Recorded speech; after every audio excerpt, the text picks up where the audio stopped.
Ortadan biz danışmırıq. Orta developer, orta biznesmen danışmırıq. Biz ekstremlərdən danışırıq. Yaxşı developer, yaxşı biznesmen kim ola bilər?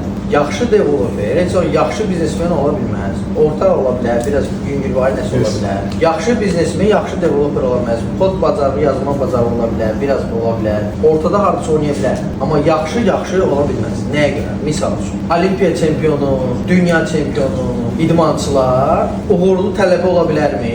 Yox. Çünki onlar uşaqlıqdan gedib dərs oxumaq əvəzində idmana gediblər. Və Olimpiya çempionu olan, çünki sənin yarışdığın adamlar hamısı ömrünü ona sərf edir. Sən onların arasında ən yaxşısansa, sən də ən azı ömrünü ona sərf eləməlisən. Yaxşı alim də ömrünü ona sərf edib, idmana getmir.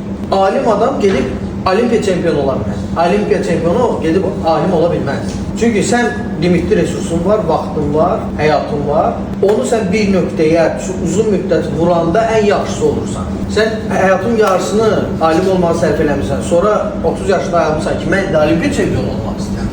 Zırt olarsın. Mümkündür. Çünki orada 30 yaşında Olimpiyada yarışan adamlar 6 yaşından o idmanla məşğul. Fikrimi izah eləyə bilmirəm.